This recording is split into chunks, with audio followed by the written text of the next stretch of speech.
Hey. Hey. No, this isn't the new home of Hey AEW. This is Chatter Machine, and it's episode 5, which I think means we're officially a real podcast. As real a podcast as we are real adults. Well, shit. Well, shit. I'm Kat. And I'm Adam. This week has been a real fire hose blast of Graps.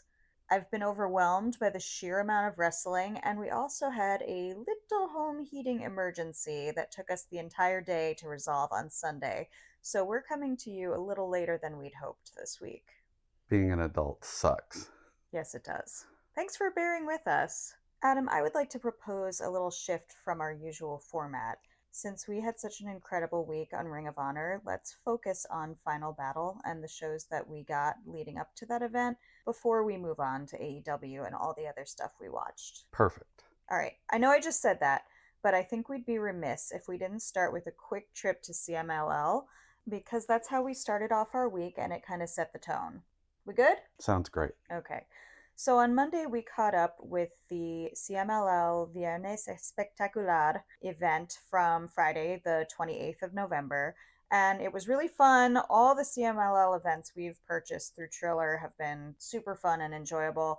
And the special guest Death Riders figured quite prominently. Yeah, Yuta and Garcia had a match, a tag match. Yes, they were up against Los Hermanos Chavez, which I think that's really their name. They are actual brothers. Their ring names are Ángel de Oro and Niebla Roja, which means Golden Angel and Red Mist, or Red Cloud, I guess. Love that.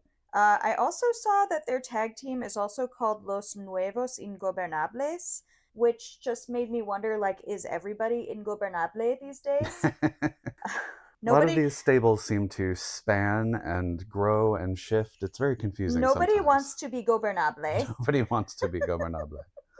Anyway, Yuta and Garcia had some really magnificent heel work here. I really enjoyed how they established right out the gate who the Death Riders are and that the audience should be booing the shit out of them. Yeah, that was really good. I think they came and immediately started mocking the dancers that CMLL always has, which, like, right out the gate. It's one of my favorite parts about the CMLL pageantry is that they always have these dancers, like, yeah, who always have something good for whoever's coming out. Or yeah, whatever the they music managed is. to do a little routine for everybody's entrance music, and so they're kind of doing it to the Death Riders.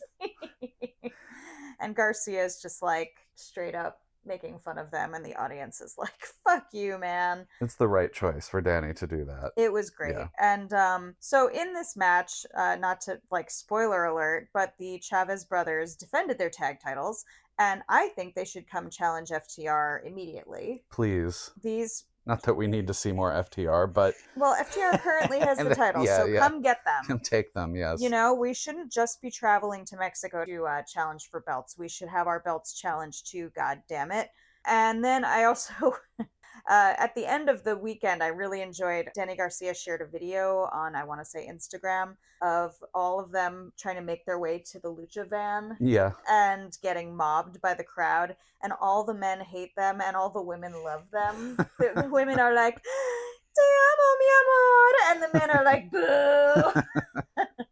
This seems like the correct dynamic, if you ask me. It's so very funny. But the real reason that you should watch this event, if you have not already, is the championship, the heavyweight championship match between Claudio Castagnoli challenging Gran Guerrero, which I was not expecting how crazy this match would be because I'm a big dumb baby and I don't know anything. But if you want to see big Claudio get tossed around like he's Orange Cassidy or Darby Allin, you need to watch this. Yeah, it was match. Impressive. Gran Guerrero was no joke.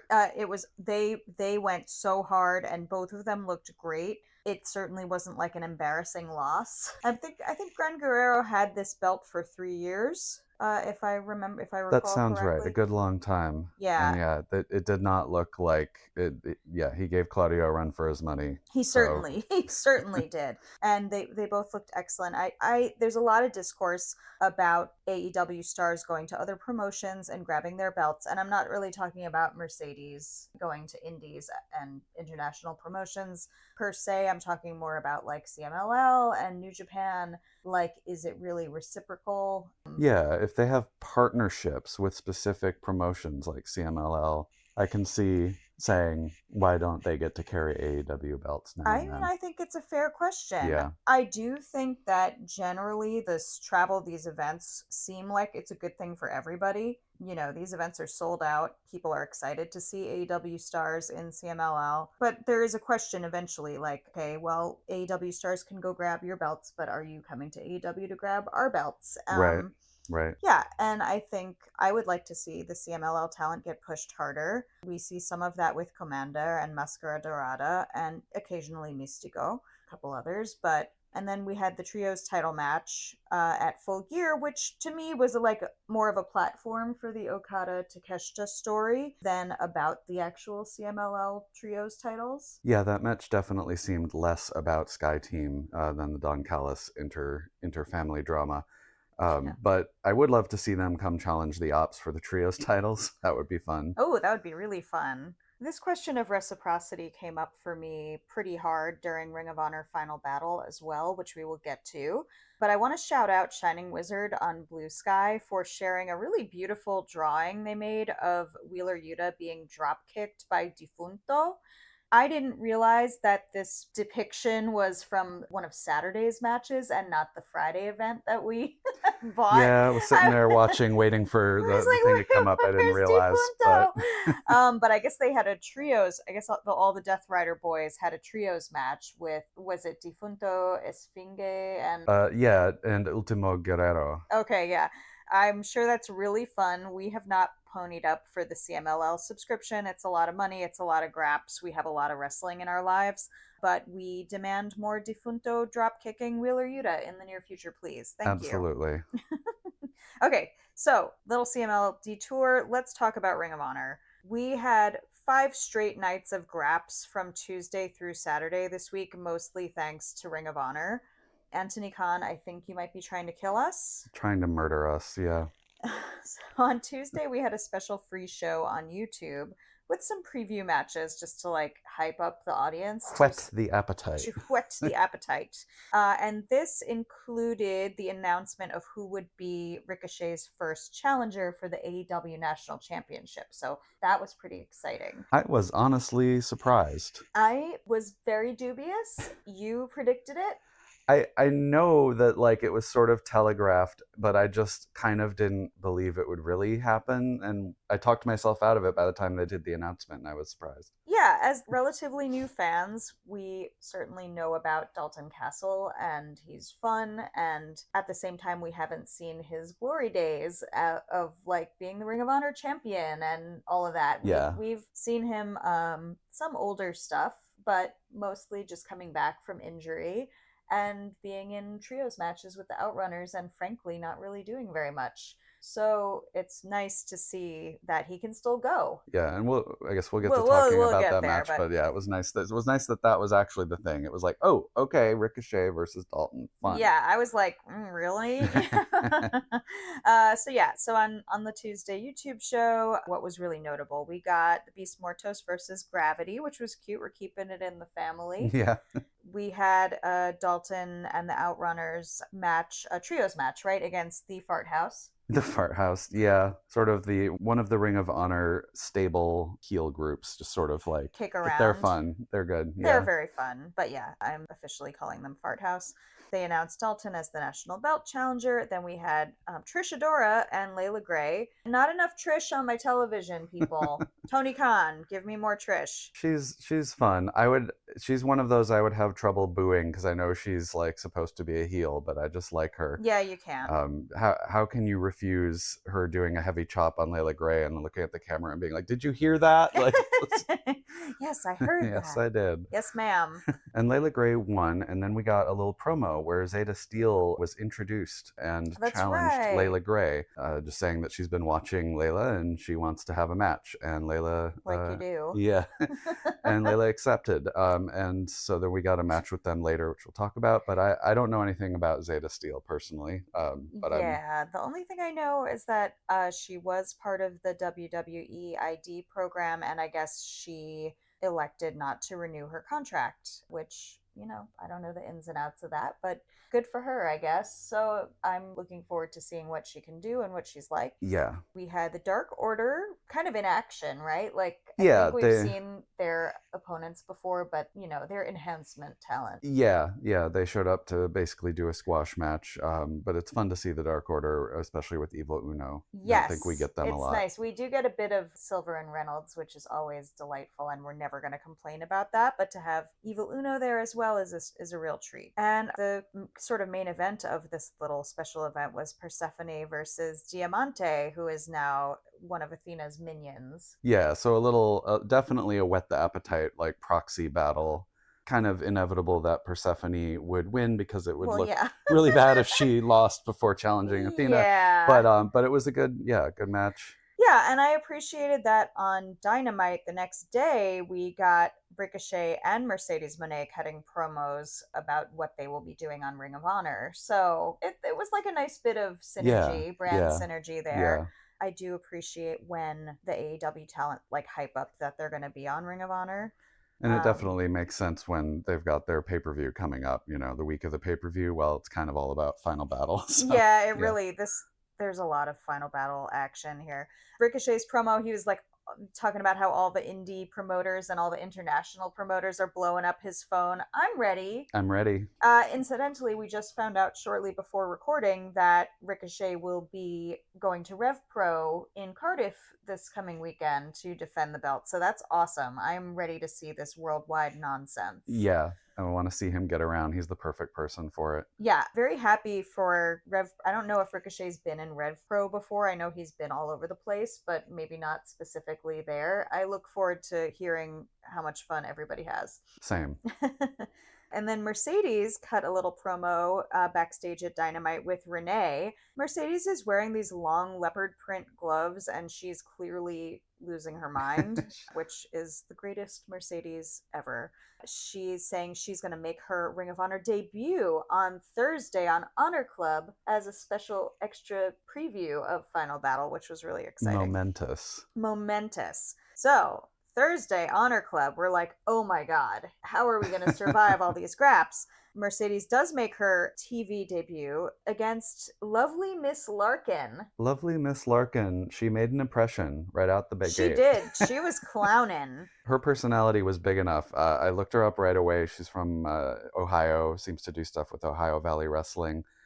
Seems like a character, but that's about all I know at this point. Yeah, I mean, I was just looking at her in the ring and thinking, like, if I am an indie wrestler and I'm in the ring with Mercedes Moné on Ring of Honor, I would be absolutely losing my mind. Yeah. And she clearly was, and that was really fun for me. Thank you. It was great. And I feel like for Mercedes at this point in her story, or what we think her story is doing, to be like, I'm debuting on Ring of Honor because I was goaded into it by Red Velvet saying I've never been there. And yeah, I'll show you.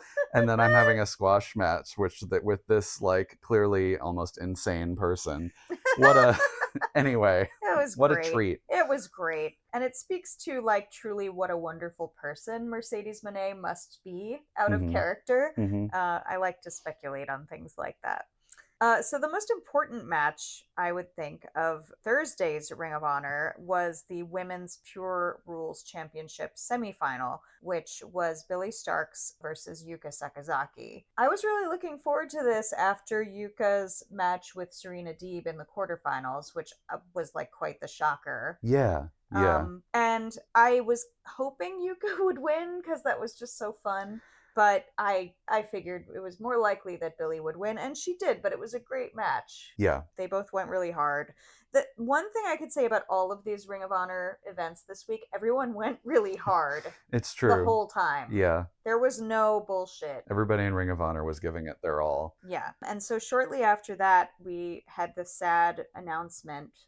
Queen Aminata was there with her ridiculous neck collar.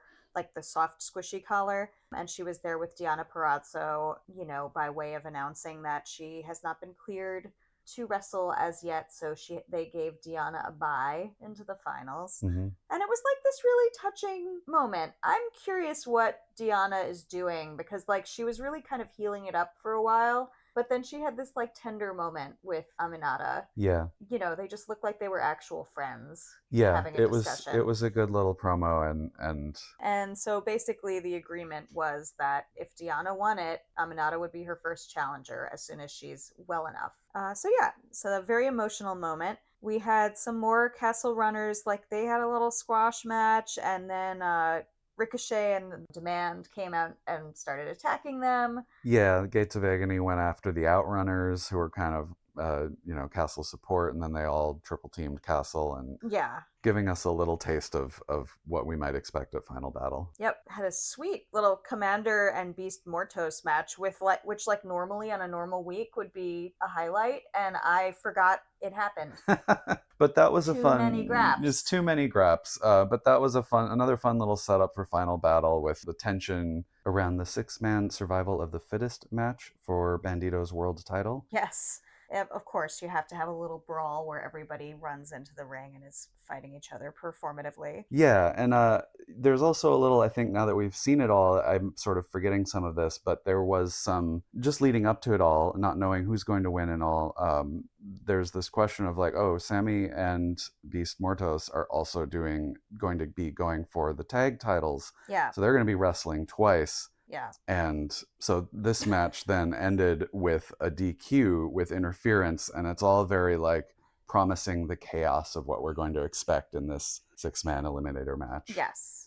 In fact, we even got Don Callis coming out with Hechicero attacking Bandido and Commander, and just everybody's there, and it's like, all right, this is going to be good. This is going to be a shit show. And then on Thursday, we got a couple other stray matches, and the one that stuck out to me was we had Sydney Akeem versus Rosario Grillo, who I think we last saw, or I don't remember when we last saw him, but was he the one who was trying to get in the fart house? He's been trying to pledge to the fart house. Right. And we saw Sydney Akeem probably not for a month or two, but we've seen him as well. Yeah. And he's such a delight. Like, he's really athletic, aerial, acrobatic, really fun to watch. Yeah. His matches so far, as few as they've been, have really stood out to me, so I'd like to see more of him. Yeah, always a pleasure. So, Final Battle itself, we're new to this, but like right around the time we started getting into AEW was when we watched Supercard of Honor, right? Like that was in June. Yeah, I would say that was a good month or two into us really starting to get into it, but yeah. So that was like the first... And that was because we saw some people saying that we had... I saw somebody saying that we had to watch the Takeshita Bandido match, which is like the match of the year, which is totally, and they were right, but then all of Supercard of Honor was also great. And then all of Supercard of Honor was great. And so by the time we actually made it to the next Ring of Honor pay-per-view, we were so into it that we were there for Death Before Dishonor. Right. And so we got a first-hand glimpse of like just how seriously ROH takes their pay-per-views. They do not fuck around. And this was no exception. We started out strong with a fun little match between the Outrunners and Premier Athletes. Oh, yeah. I was excited. I didn't even notice right away. I think you pointed it out to me, but the Outrunners came out with their Newports gear. Yes, we were back to Newports, which... I don't remember the last time we saw them, but because I haven't seen them in ages, they're my favorite. So that was exciting. Yeah, and the Premier Athletes did their thing, getting the crowd to say athletes suck instead of rule. Nothing else. Nothing else, which is a great gimmick. So funny. Yeah. So stupid. Love it. Yeah, it was a good match. Truth took a clothesline from Story Denali, which was a fun moment. That's right. Thank you. I'm glad you have notes on this because Story Denali was decking boys left and right. Yeah, she's a good asset for the Premier Athletes. No, well, she's their secret weapon. She's their secret weapon. Yeah, saving Mark Sterling from another broken arm or whatever he's trying to save himself from. But yeah, and then I think one thing that stuck in my mind is both these teams have kind of ridiculous finishers that they can do. Like the Outrunners can do their "you son of a bitch" elbow drop thing, which is like, okay, we're just going to wait while this happens. But the Premier Athletes finished this one with the flying carpet ride, or they did the flying carpet ride, and then I don't remember who it happened to, but they kicked out of it, which I was kind of like, oh, nobody kicks out of the flying carpet ride. Nope. Anyway. There's your Chuck E. T joke. Yeah. It is. But yeah, I think my notes just finish with both these teams are a lot. And I think we both like when talent are a lot. So to an extent, to yes, yes. It's fun to see them fight each other because they're both a lot. And then we had the promised match between Layla Gray and Zeta Steele, which I think I heard today that Zeta Steele was actually like not cleared to wrestle. I saw a post about that on Blue Sky. I didn't go read the post No, I don't read that shit, but I wasn't sure. It wouldn't really surprise me because that Angel Wings finisher looked fucking gnarly. I was like, is she okay? Because yeah, it was but it was a good match. I think YouTube cut out during that, and some people, that was frustrating. We were watching. Oh yeah, there were all kinds of issues with particularly I think the audio on YouTube. Yeah, and I think sorry. Well, there were some audio issues in general, and there was some video quality issue as well that I saw other people reporting. But I mean, it might have been venue related. Who knows? Yeah, but it was a mess. Yeah, but in any case, maybe they should do these things more than 3 times a year. Maybe, just for practice. Yeah, well, we hope Zeta Steele is okay. I think I just tune in sometimes when there's a new woman on Ring of Honor because I want there to be more women in All Elite Wrestling and Ring of Honor. Yeah. Ring of Honor definitely seems to have more women's matches in general, at least lately. So that's no question, especially lately. Like it's very noticeable when you look at the card. Like, oh shit, look at all these women. Yeah, look at all these women. all these women.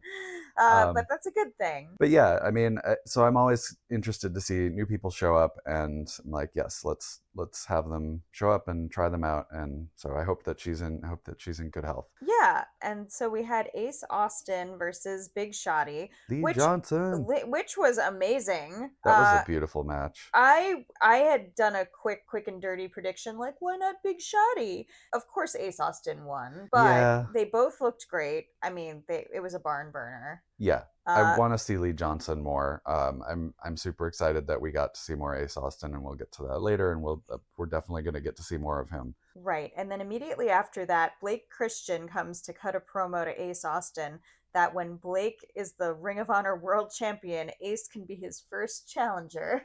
It's like, yeah, okay, little bro. Way to be ambitious. Love you, but that's confidence. Yeah, I know a lot of people were hoping and also maybe even thinking that Blake Christian would take the championship, but we'll I mean, it makes sense that he could be a candidate. Absolutely. We also had a little promo in here at some point where Sammy, Mortos, and Hechicero were talking, and they're letting us know that they have an agreement. They're going to make sure that the 6-man survival of the fittest comes down to them. I'm sure that'll go really well for them.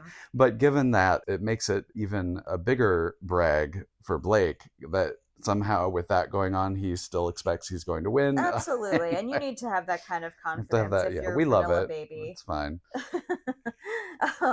And then we had the great pleasure of Mox coming out to join the commentary team for, I believe it was the final match of 0 Hour, which was Wheeler Yuta and Danny Garcia versus the Grizzled Young Veterans. Yeah, which was, again, a fine match. I remember feeling disappointed that the Ring of Honor people didn't beat the AEW people. I think it would have been nice. I feel like there's a lot of that lately where the AEW folks are on Ring of Honor and they win. I also was disappointed that Isla Dawn didn't come out with the Grizzled Young Veterans since she's sort of been trioing with them. Yeah. But we also didn't get Marina or anybody. Well, we got Mox, so. We got Mox. Mox. That's our girly. That's our princess. It's true. And Mox then did the thing that I absolutely am adoring, this thing that he's been doing lately where he'll get on commentary and then be like, oh, maybe I'll stay. I don't know. I love it. I guess I'll stay. You guys mind? I'm having fun. Yeah. And like he's done it twice now, and both times it has tickled me so much that I'm like hooting and hollering at the sofa. So thankfully Mox stuck around for the beginning of the main event, notably the Women's Pure Rules Championship, and then following that the men's 30-minute Iron Man match. He was an absolute delight the entire time. He was. Oh, Bobka heard us talk about somebody else being a princess. Absolutely. Hi, Bobka. Oh, now you're not going to meow? She's a diva. She can meow when she wants. And she will. She will. Anyway, the main event, honestly, the first 3 matches of the main event were so fucking stacked. They stole the show for me. Yeah, Starks versus Perazzo was everything we were promised, everything I would have expected from Deonna. Yes, I was really hoping Deonna would win. I mean, it seemed like a tournament that was built for her. Yeah. But I had my doubts a little bit that they'd put her over. Yeah, it wasn't, I think partly the way the tournament was structured, even though it does seem like tailor-made for her to be the first, it also left me wondering now and then if they were really gonna, if oh no, are they gonna do someone else? Oh, because the surprise with Yuka, for example, like right. And then the thing with Aminata was like, okay, what are we? I mean, I know it's not a work, right? It's not, but right, it just fit in weirdly to the whole tournament bracket situation. Yeah, she probably would have won that anyway. I will be happy if Aminata gets to have her shot later. Definitely. I was hoping. I love Billie Starkz. I'm glad that she didn't win this. I just would have felt weird given everything. Yeah, given everything. Yeah, no, they both looked amazing. I was thinking, okay, if Deonna can just get her in that Venus de Milo like double arm bar, that's how she's gonna win. And then when she did get her in that pin, in that submission, she did win. Yep. So, I mean, predictable but satisfying. One thing I noted about this match was just that their gear was both really interesting. Billie often has sort of very colorful, playful gear, but it was kind of toned down and more serious for this match, which was nice. And Deonna had some really loud, like yellow, bold with bold black stripes. Yeah, kind of Deonna's gear was very different, I think, from how we usually see her. And I guess I hadn't really noticed that about Billie's, but that makes sense. Yeah, and then the other thing I noted was I enjoyed Mox. Everyone noted. Well, I appreciate Mox, and this is not the first time this happens, but he'll bring the commentary back to the skills of the people in the ring, which works for his character as well, but I appreciate it when it's like a women's match and the commentators are going off on some nonsense, and he'll be like, what about the skills of these women? Yeah, thank you, Mox. But then he jumps immediately to speculating about Billie not being just born in the ring, but conceived in the ring, and it's just like, what? She may have been born in the ring, and then he thinks better of it and goes, she may have been conceived in the ring. Love like, you, Mox. What? I think even Caprice was like, try to think about the match, Mox. I know Mox broke Caprice a few times, but to have Caprice trying to bring Mox back to it was beautiful. Also, he said about Billie Starkz that she looks like you'd find her at an Avril Lavigne concert, but you'd be just as likely to find her smoking Marlboros and drinking whiskey in the Kentucky Downs. What?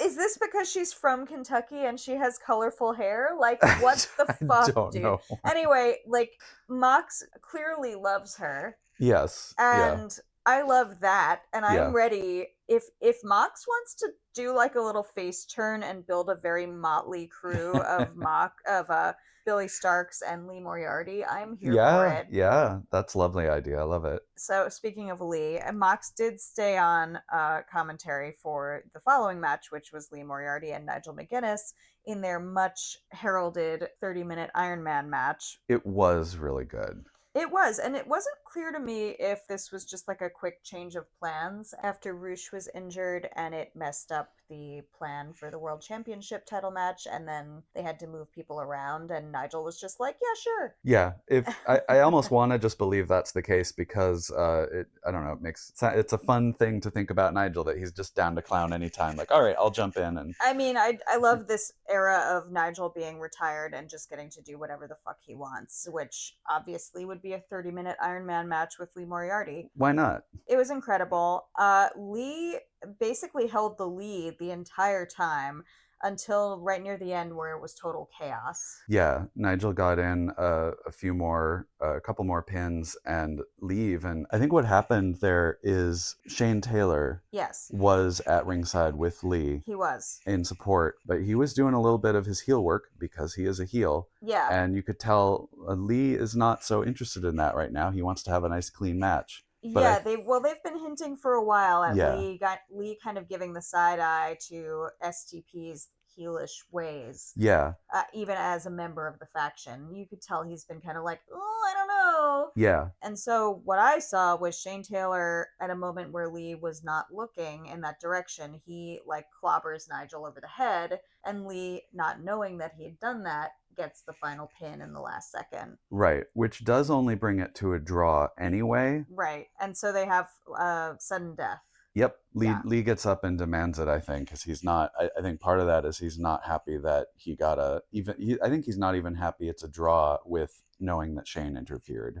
I think he wants to kind of prove it and get a clean win. Right. And I guess Shane was really not happy that he called for sudden death. Yeah. I guess he wanted him to settle for the draw, which would mean he kept his belt. Right. So yeah, there's definitely started brewing some discontent between Lee Moriarty and Shane Taylor, which then continued into the scrum later. But anyway, so they went to sudden death. Lee wins. It was beautiful. It was beautiful. And Nigel did the really sweet, like, none of this needed to happen, but Nigel, like, got down on his knee and, like, presented his belt to Lee. He had worn his old Ring of Honor Pure Championship belt into the match. Yeah. And then he presented this old belt to Lee. It was so sweet and moving. And then it's been brought to my attention since then that Bryan Danielson had actually done the same exact thing when Wheeler Yuta won the Ring of Honor Pure Championship. Yeah, it's so good. So, I mean, I assume Lee is not going to be putting a bag over Nigel's head anytime soon, but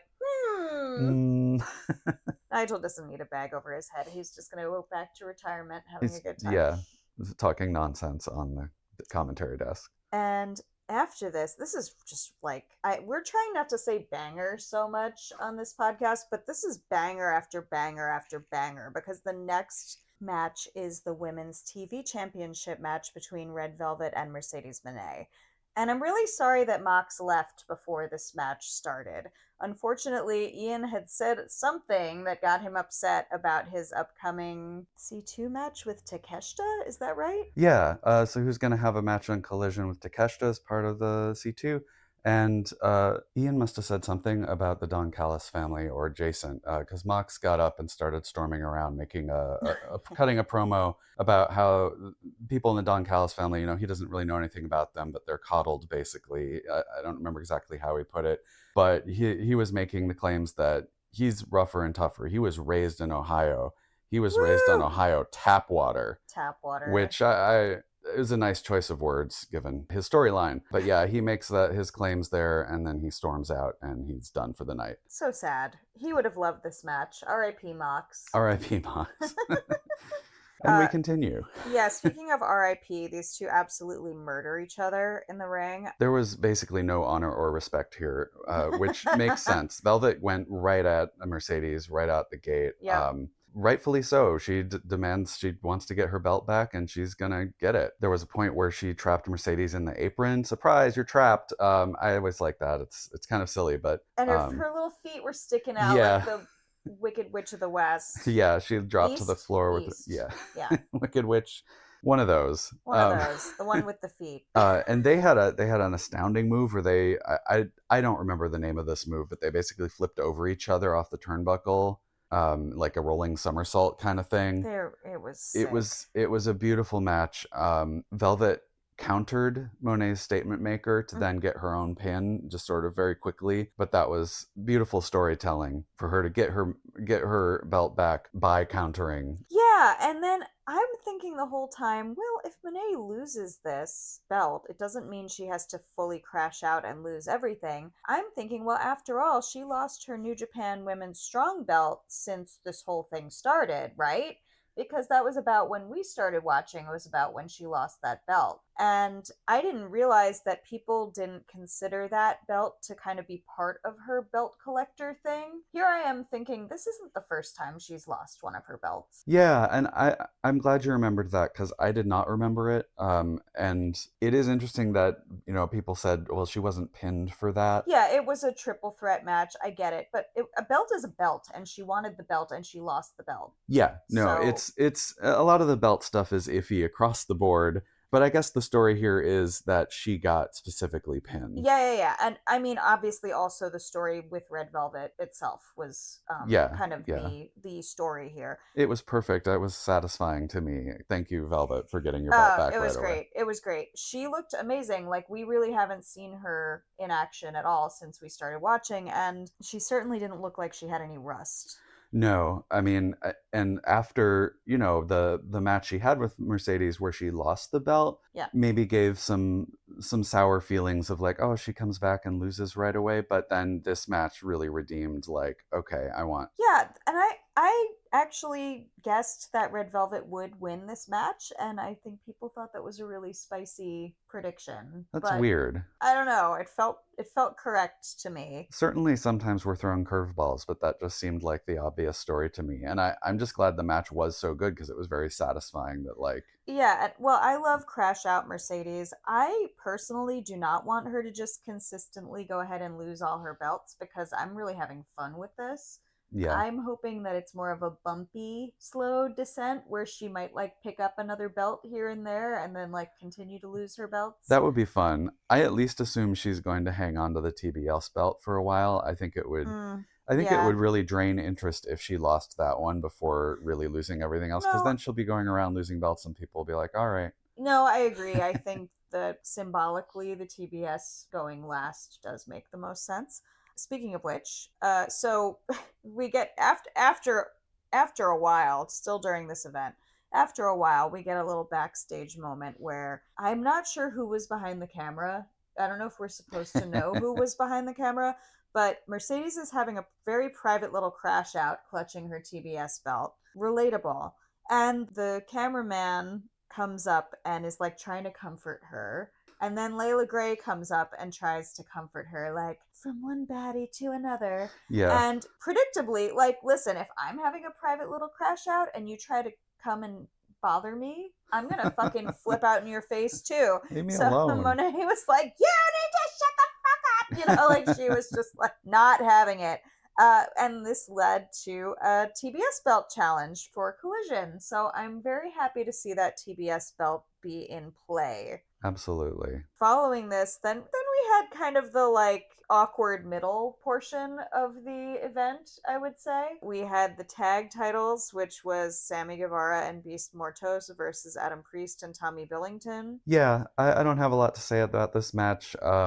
I know that the tag team belt was technically vacated because Rush is injured. Yeah. But it also felt to me like, in the sense of keeping it in the family, well, it's a retain, like we want to keep our belts, you know? Well, right. So we were there at Death Before Dishonor, so we saw the last time that Sammy did the same fucking thing. Right. And it's like, okay, so now Sammy somehow has 3 tag team title wins and has never lost it. Right. Okay. It's interesting. Yeah. I kind of thought maybe there was a chance this would be an upset because they've been pushing Priest and Billington a lot the last several months. But it wasn't. Maybe that's why it wasn't the swirl. Maybe. Yeah, maybe. Because the swirl would have won. Yeah. I would have definitely wanted them to win more. So the best part about this match was Hechicero coming to help because they had made their naughty alliance. Yeah, naughty earlier. Alliance for the 6-man thing later. So yeah. H comes to help, and then while he's taking care of Adam Priest, Sammy gets a low blow on Tommy Billington. Bad boy. Bad, shitty little boys. So then we get the great pleasure of seeing Sammy again later. It's... Which, like, to this point, and actually shortly after this match, Sammy's doing some really fun heel work. Yeah, I mean, this is kind of an object lesson of somebody that a few months ago I was tired of seeing and didn't really, okay, we're getting Sammy again. But he's leaning into what people don't like about him, maybe. He's leaning into... Well, and the problem is that he was on twice in this event. And about 2 minutes into the 6-man scramble, I keep wanting to call it the survival of the fittest match, the entire audience was ready to never see Sammy ever again. Yeah, I think we were all glad he was eliminated first. Oh my God. It was a little too much. The collective sigh of relief when he was the first one eliminated. I know that's what they were going for. Yeah. I know that's what they were going for, but it felt like that heat was starting to turn into like genuine fuck off heat.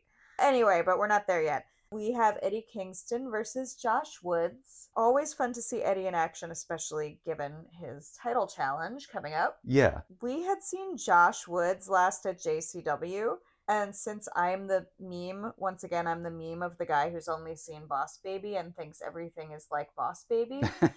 I'm like, wow, indie vibes, you know? Huh. But meanwhile, Josh Woods is apparently very well known to longtime AEW and Ring of Honor viewers. It makes sense. Yeah, I don't really remember much about him, but it was a I don't know if we've match. seen him on Ring of Honor or not, but anyway, he should be on more. Yeah, I think it was a good little feature for Eddie Kingston, who otherwise has just had a couple of like squash matches with Hook over the last few months. This was not a squash, and no. that was good. Strike. My notes are strikes, and headbutts. Oh, yeah, okay, sounds about right. Sounds about right. But no, Eddie looked good. I mean, given whatever Eddie's style is. We had the trios match with STP versus Skyflight. And my note about this is Dante, oh my god. That's what I wrote. So I mean, I think that's valid. I think that kind of covers it. Unbelievable. Now I'm picturing it in my mind now that he had a series of moves that was just, it was literally unbelievable. It was really good. It was bonkers. Just when you thought he was done, he had something else. Yeah. And I mean, I think trios match, I don't know what I feel about trios matches, but at least in terms of top flight and infantry, there's a lot of good tag teams and duos in Ring of Honor, and top flight and infantry, especially infantry with their charisma levels through the roof. Oh my God. Those guys are great. But they're also just like... And they're sweet BBC. Oh my God. I'm so sorry. That was attempted. I don't think it panned out this time, but... I don't know. I think Ian Riccoboni said it. Said it, yes, but the move... the move didn't... Landing did not happen, but... It's unhinged is what it is.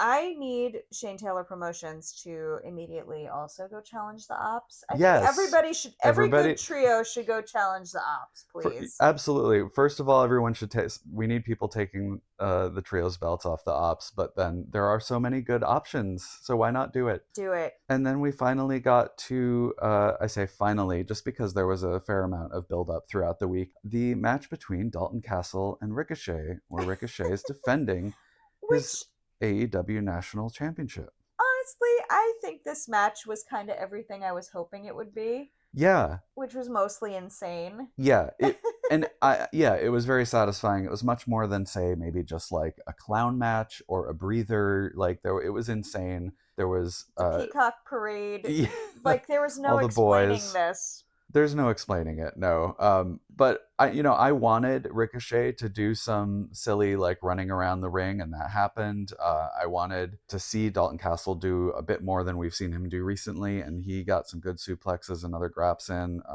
He's so strong. He's very strong. He's a strong boy. And but Ricochet, nasty boy, I'm not even sure how much this was intentional, or at least how much it was intended to play as intentional or not, but he ran into one of the boys and basically took him out.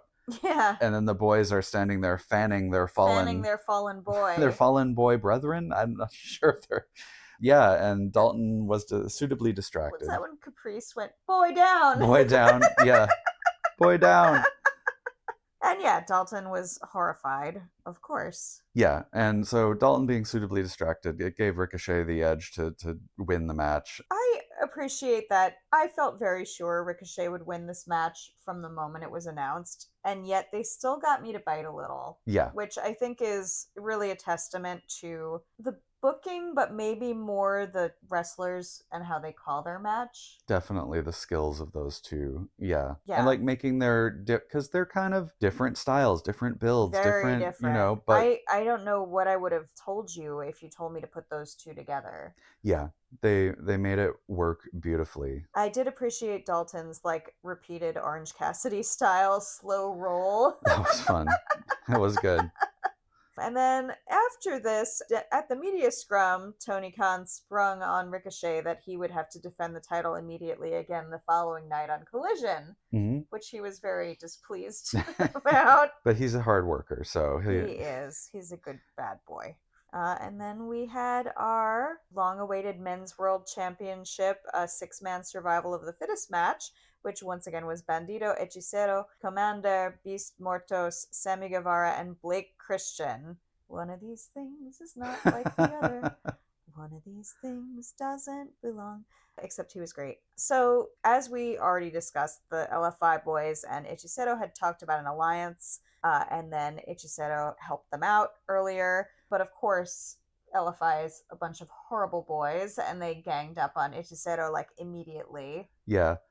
For the one of these things is not like the other theme, we did get a fun moment where Blake was in the ring with Sammy and Hechicero and sort of made as if he was like, hey, can we be in the alliance too? And LFI was like, LFI and H were not having it. Yeah. Poor Blake. Poor Blake. Nobody wants to be his friend. Maybe it's because he's always licking things. Speaking of which, his like Bandido style mask. Oh yeah, he had awesome gear that he came out. His mask was a perfect spoof of Bandido's, but with soft serve. It's a soft serve coat. Yeah. The bottom half was a cone, and then the top, yeah. Truly wild design choices were made. He was wearing like hot pink feathers, and yeah, he had this just bonkers outfit. He's a delight. He was great. Like I'll make fun of him, but oh yeah, no, absolutely love him. Yeah, that was brilliant. Commander and Bandido teamed up. They did some crazy shit. They had a weird moment where Commander was on Bandido's shoulders. I don't know what was supposed to happen there, but it wasn't quite that was the thing where it was it was a little iffy, the setup. It was maybe they bit off a little more than they could chew. You know, they're tired at that point, but it was still impressive. Yeah, and then by this point Sammy's heat had turned into like, please go away. Thank God he was eliminated first. And then I didn't see it till later, but somebody on Blue Sky who was at the event took a little video showing that Sammy completely log rolled himself up the ramp and out of like... It was beautiful. Off the set, off stage. So fucking funny. That's very charming. He's definitely doing something. Yeah, I mean, I do think 2 matches with Sammy, it was a lot of Sammy. I think at some point, if not everybody, at least some of us were that was enough Sammy for the night. I think everybody felt that was enough Sammy for the night. But before you hit that point... If anybody listening did not feel that was enough Sammy for that night, I encourage you to speak to your doctor. But before we got to that point, I was impressed with how he's shifting his heel work. He is. He's doing a good job. Good job healing. The bit of pretending he's learning Spanish while not learning Spanish is, I don't know, just teaching you. He's teaching us Spanish. I don't know. I'm sorry, I don't remember which of our Blue Sky friends said this, but like a douchebag Dora the Explorer. So funny. It's good stuff. Commander does some absolutely unreal moves, and Blake nails him with a Canadian destroyer, I think. Probably. I will admit, I think I just play-by-play. Just watch the match. It was a fun match. I think I just zoned in on the match at some point because my notes just end with Blake eliminates Commander, which was certainly not the end of the match. But we did end up with Bandido retaining. Well, we got down to Bandido and Hechicero as the final 2, which I was hoping would happen. We did have the required dramatic Doc Samson interlude, because after Bandido eliminated Blake, being a little weasel shit heel, attacked Bandido's shoulder. Right. The bad shoulder. So we had the dramatic interlude where like maybe Doc Samson was like reducing Bandido's shoulder that had gotten out again or something, which I don't think I seem to recall at that point Bandido signaling as if Bandido signaling as if he wanted his shoulder taped up or something, like wrap it, or I don't know. But I was really happy to see Hechicero and Bandido as the final 2. That's what I wanted. I would have been okay, I think, with Hechicero winning it. I'm okay with him winning it in the future, but I really wanted Bandido to close out this year still the champion. Yeah. Just because he's had such a wild year, and he just lost the tag team belts, and like just let him keep this one for now. Yeah, that's a good point. I just don't want him to look weak at the end of the year for no reason, because he's been so amazing. Yeah, it would have honestly been very sad if he also lost this. I would have probably cried. I love him. Anyway, he doesn't need to be the champion forever. You know who does though, apparently, is Athena. Women's World Championship was our main event once again, which is wonderful. Athena and Persephone, unbelievable match. Really? Yeah. The whole night has been really hard hitting to this point, and this was a brutal continuation of that. Athena had come out with Diamante. We were wondering where Billy was. Yeah. Then Athena and Diamante immediately start their favorite activity, which is bullying Mike Posey. This was just an unbelievable match all around. If you haven't watched it, you must immediately. I will admit, and I'm going to get into my hot take of the night here. I will admit that before the event, I was sort of thinking and maybe hoping Persephone would win. And I have a couple reasons for that. To be clear, I love Athena. I want whatever is best for Athena's career. I want whatever Athena wants to happen with her career. Whatever, strap a rocket to Athena. It's not that I want her to lose, okay? I don't think she needs to necessarily lose this championship.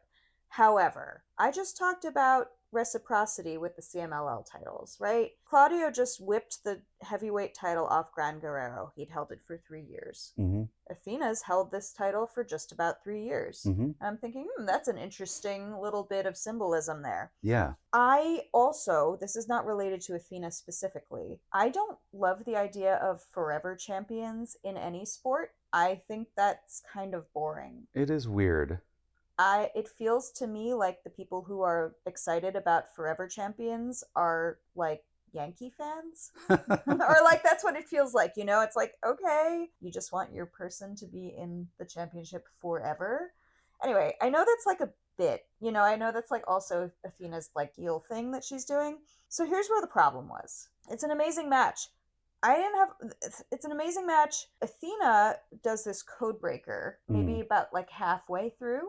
And after that, it was like, oh, she fucked up her back. So like Athena's focused on her back. Mm-hmm. Persephone is fucking flinging Athena all over the ring. Mm-hmm. Like, Persephone is very much a credible challenger in this match. There's no question of believability here. Persephone's got a rocket strapped to her, too. She just won the Women's Grand Prix in CMLL. Remember, we watched it. Yeah, yeah. So, here's the problem. Near the end, Athena's really desperate. And gets in this desperate, hysterical heel mode. She's saying, this is my show! This is my belt! And then she goes, you don't belong here, bitch! Yeah. And I'm thinking, oh my god, she's gonna lose. Right. Because that's the kind of thing someone who's about to lose says. It's a little over the line. It's really over the line. It's frankly vile.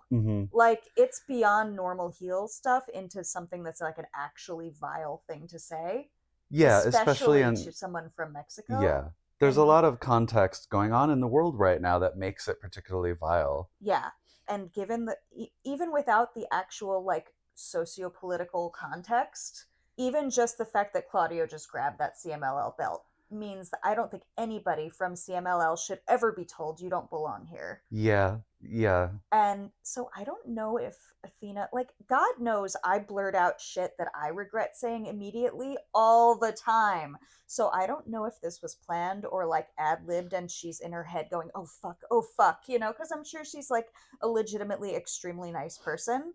But I was just like, oh, she's gonna lose. And then she won. And I was like, oh, ooh, it felt like a record scratch. It didn't sit right. No. That was the wrong note for me. Yeah. I hated that. Yeah. Did not like that. That really struck the wrong tone for me. And it also made me feel like, okay, so was this just inevitable? Like, how is this going to be resolved? Yeah. You mean Athena's title run? Yeah, and I don't think she necessarily needs to lose. Maybe it's going to be something where she vacates and goes to AEW. I don't know. But it just made me feel like, what the fuck was the point? Yeah, I think for me, I'm new enough to all of this that Athena was new to me when we first started watching.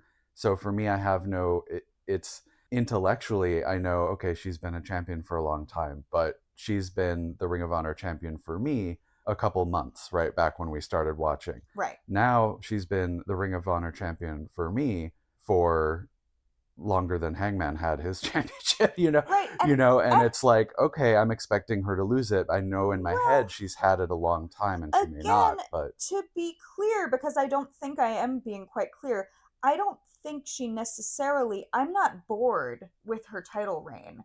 I don't think she necessarily has to lose it now, but this match really got me thinking, so what exactly are we doing? Right. And what I was What's the gonna plan, you know?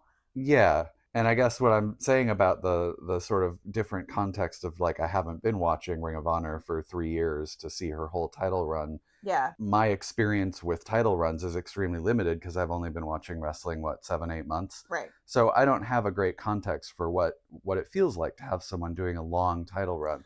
But I do understand from like looking it up that there's people who've been sort of like the ace or the champion of a promotion for couple years, 3 years, for long periods of time, and it kind of makes sense stepping back from storyline. It kind of makes sense at a meta level. Okay, Tony Khan bought Ring of Honor. He kind of rescued it from its post-pandemic, probably gonna die moment. Yeah. Now you've got this thing. You're trying to figure out what to do with it. How it makes sense to have someone who's like sort of a long-term champion. Yeah, she's holding it on her shoulders. Yeah, she is, and it really is kind of the Athena show. You can bring a lot of people in. You can bump them up against her, have them do matches.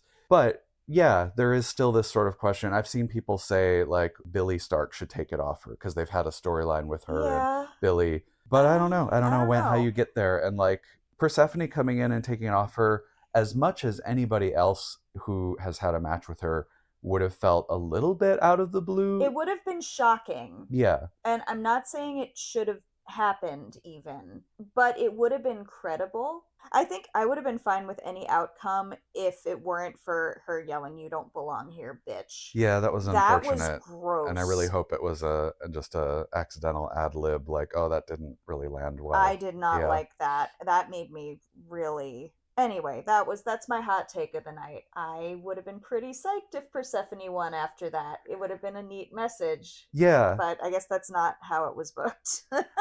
And regardless of the unfortunate comment, I also think, given the length of her run, even if Tony Khan has some inkling of a storyline where Billy Starks takes it off her, or any storyline, if there's an inkling in someone's mind of a storyline, I sort of feel like still it's been long enough you could take it off, have someone else have it for a bit, and then have her get it back, and then continue your like it's been so long it wouldn't impact whatever storyline you have planned. The other thing everybody says is that she needs to be in AEW now. Well, maybe if that's what she wants. I don't really know what's best, right? Yeah, but it's like at the same time, this does feel kind of static, right? It does. I don't know. I mean, I think people love Athena because she is Athena. Yes, and I do too.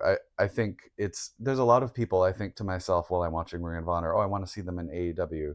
But I also think, I think sometimes there's been discourse online, and I've been guilty of this myself, of sort of just treating Ring of Honor as purely like, oh, it's at this point, it's just developmental for AEW. Yeah. And it does kind of discount the talent and the work that people do in Ring of Honor. It does. As if it is another like promotion unto itself. And if they could get a TV deal or do more things to whatever, I don't need to open up that discourse. But the point is just like, yeah, if Athena's happy working in Ring of Honor and she's holding that place together as well as some of the other exceptional talent there, that's great. Maybe they do need somebody in Ring of Honor who can snatch that title off her and then take up that mantle of being the like Ring of Honor champion. And whether she goes to AEW or not, it would shake things up at any rate. Yes, it certainly would.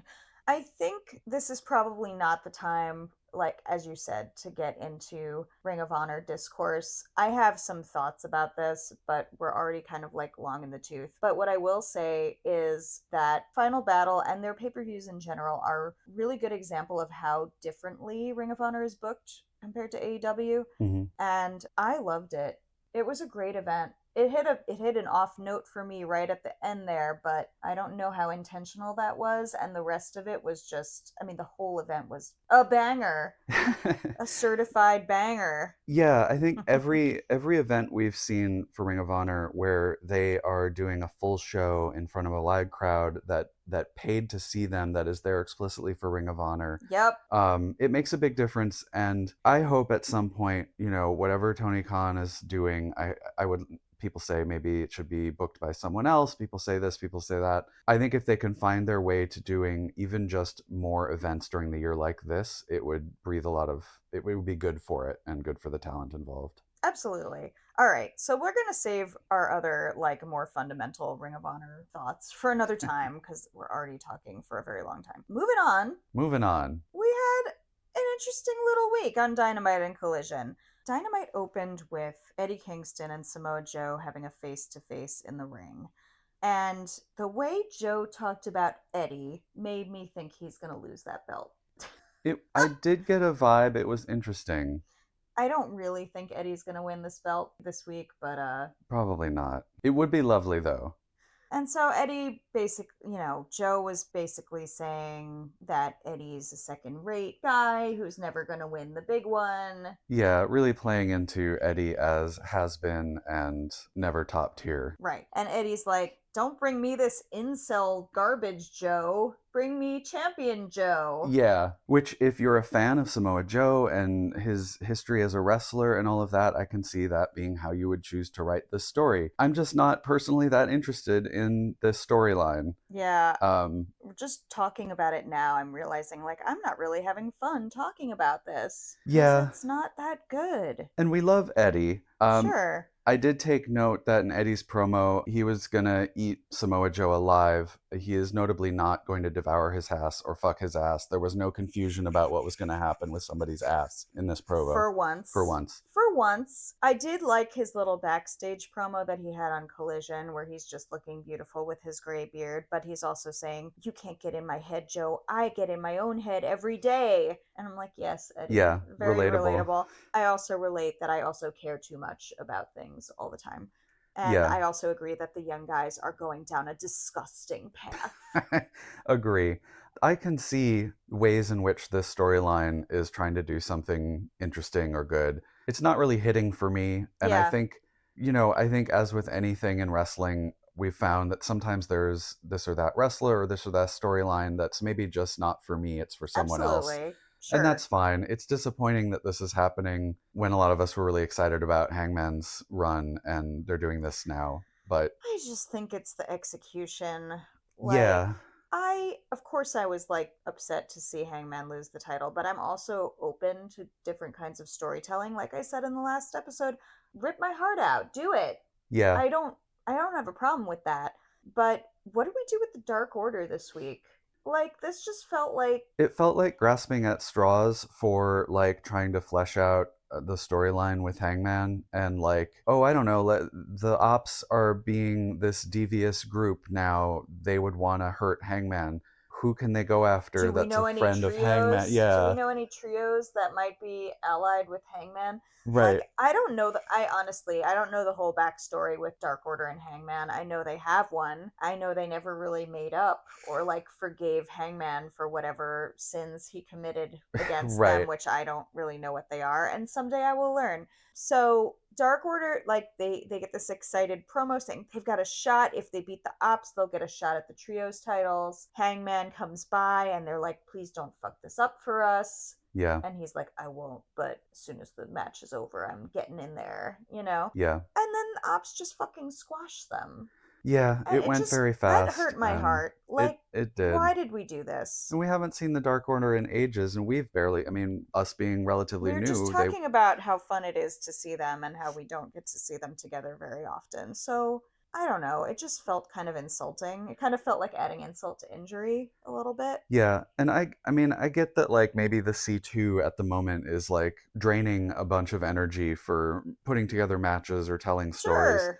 But yeah, it just feels weird. And if I can talk about the storyline for a second. Oh, yeah. I just wanted to say, while we're still just talking about that trios match, it just made me feel like this is an excuse for the Ops to be like, look, we defended the titles. We don't have to do it again for months. Yeah. It just kind of...